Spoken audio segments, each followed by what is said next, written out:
Donald Trump ಅಮೆರಿಕದ ಅಧ್ಯಕ್ಷ ಇತ್ತೀಚೆಗೆ ಆಡ್ತಿರುವಂತಹ ಹುಚ್ಚಾಟಗಳನ್ನ ಜಗತ್ತು ಗಮನಿಸ್ತಾ ಇದೆ. ಅಮೆರಿಕ ಫಸ್ಟ್ ಎಂಬ ನೀತಿಗೆ ಜೋತು ಬಿದ್ದುಕೊಂಡು ಮಾಡಲಾರದ ಎಡವಟ್ಟುಗಳನ್ನ ಮಾಡ್ತಾನೆ ಇದ್ದಾರೆ. ಈಗ ಅವರ ಹುಚ್ಚಾಟ ಮತ್ತೊಂದು ಹಂತಕ್ಕೆ ಹೋಗಿದೆ. ಸುಂಕದ ಸಮರ ಕೊಂಚ ನಿಂತ ಮೇಲೆ ಈಗ ದೊಡ್ಡ ದೊಡ್ಡ ಕಂಪನಿಗಳಿಗೆ ಧಮಕಿ ಹಾಕಿ ತನ್ನ ದಿಮಾಕನ್ನ ತೋರಿಸ್ತಿದ್ದಾರೆ.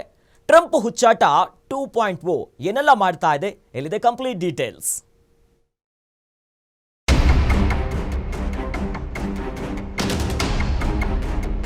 ಅಮೆರಿಕ ಅಧ್ಯಕ್ಷ ಡೊನಾಲ್ಡ್ ಟ್ರಂಪ್ ಆಧುನಿಕ ತುಘಲಕ್ ರೀತಿಯಲ್ಲಿ ವರ್ತಿಸುತ್ತಿದ್ದಾರೆ.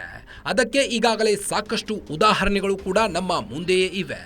ಉಕ್ರೇನ್ ಅಧ್ಯಕ್ಷನೊಂದಿಗೆ ಮಾಧ್ಯಮಗಳ ಎದುರೇ ಕಿತ್ತಾಡಿದ್ದು, ಭಾರತ ಪಾಕ್ ಯುದ್ಧ ನಾನೇ ನಿಲ್ಲಿಸಿದೆ ಎಂದು ಬೊಗಳೆ ಬಿಟ್ಟಿದ್ದು, ಚೀನಾಗೆ %125 ಆಮದು ಸುಂಕ ವಿಧಿಸಿ ನಂತರ 90 ದಿನಗಳ ಕಾಲ ತಡೆ ನೀಡಿದ್ದು, ಇವೆಲ್ಲ ಮುಗಿದ ಮೇಲೆ ಈಗ ಮತ್ತೊಂದು ಅವತಾರ ಶುರುವಾಗಿದೆ. ಆಪಲ್ ಸಂಸ್ಥೆಗೆ ಮತ್ತೆ ಧಮಕಿ ಹಾಕಿದ ಟ್ರಂಪ್, %25 ಸುಂಕ ವಿಧಿಸುವುದಾಗಿ ಎಚ್ಚರಿಕೆ. ಇದು ಟ್ರಂಪ್ನ ಮತ್ತೊಂದು ಅವತಾರ. ಆಪಲ್ ಕಂಪನಿ ಭಾರತದಲ್ಲಿ ತನ್ನ ಉತ್ಪಾದನಾ ಘಟಕ ತೆರೆದಿದ್ದಕ್ಕೆ ಟ್ರಂಪ್ ಆಪಲ್ನ ಸಿಇಒ ಟಿಮ್ ಕುಕ್ ವಿರುದ್ಧ ಹಾರಾಡಿದ್ರು.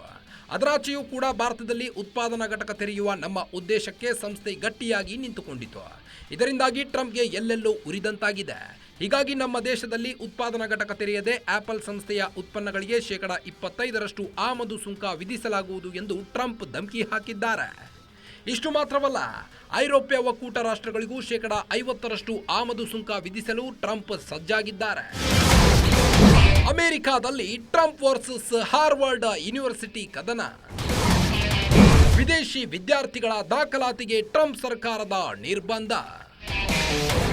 ಅಮೆರಿಕದ ಅಧ್ಯಕ್ಷನ ಮಂಗನಾಟಗಳನ್ನು ಕಂಡು ಅಲ್ಲಿಯ ಜನರೇ ಬೇಸತ್ತು ಹೋಗಿದ್ದಾರೆ. ಟ್ರಂಪ್ ಈಗ ಹಾರ್ವರ್ಡ್ ವಿಶ್ವವಿದ್ಯಾಲಯದ ಹಿಂದೆ ಬಿದ್ದಿದ್ದಾರೆ. ಚೀನಾ ಹಾಗೂ ಭಾರತ ವಿದ್ಯಾರ್ಥಿಗಳೇ ಹೆಚ್ಚು ಓದುತ್ತಿರುವ ಯೂನಿವರ್ಸಿಟಿಗೆ ವಿದೇಶಿ ವಿದ್ಯಾರ್ಥಿಗಳ ದಾಖಲಾತಿಗೆ ನಿರ್ಬಂಧ ಹೇರಿದೆ. ಟ್ರಂಪ್ ನಿರ್ಬಂಧ ಹೇರಿದ ಬೆನ್ನಲೆಯೇ ಹಾರ್ವರ್ಡ್ ವಿಶ್ವವಿದ್ಯಾಲಯ ಈಗ ಬೋಸ್ಟನ್ ಕೋರ್ಟ್ ಮೆಟ್ಟಿಲೇರಿದೆ. ವಿಶ್ವವಿದ್ಯಾಲಯದಲ್ಲಿ ಹಮಾಸ್ ಪರ ಹೋರಾಟ ನಡೆಯುತ್ತಿರುವುದಾಗಿ ಆರೋಪ ಕೇಳಿಬಂದಿತ್ತು. ಇದನ್ನು ಸರ್ಕಾರ ವಿಶ್ವವಿದ್ಯಾಲಯವನ್ನು ಪ್ರಶ್ನಿಸಿತ್ತು. ಆದರೆ ಯಾವುದೇ ಸ್ಪಷ್ಟನೆ ಬಾರದಿದ್ದಕ್ಕೆ ಈ ಕ್ರಮ ಕೈಗೊಂಡಿತ್ತು. 72 ಗಂಟೆಗಳಲ್ಲಿ ಸ್ಪಷ್ಟನೆ ನೀಡಿ ಮರಳಿ ಅರ್ಹತೆ ಪಡೆಯಬಹುದು ಎಂದು ಟ್ರಂಪ್ ಸರ್ಕಾರ ಈಗ ವರಸೆ ಬದಲಿಸಿದೆ.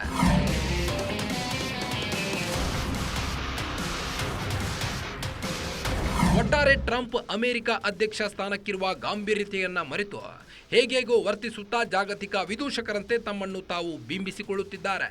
ಟ್ರಂಪ್ ಪುನರಾಯ್ಕೆಯಾದ ಮೇಲೆ ನೂರಾರು ಬದಲಾವಣೆಗಳ ನಿರೀಕ್ಷೆಯಲ್ಲಿದ್ದ ಅಮೆರಿಕದ ಜನರೇ ಈತನ ವರ್ತನೆಯನ್ನು ಕೊಂಡು ತಾವು ಮತ ಹಾಕಿದ್ದಕ್ಕೆ ಪಶ್ಚಾತ್ತಾಪ ಪಡುತ್ತಿದ್ದಾರೆ. Gopal Kulkarni, news desk, guarantee news.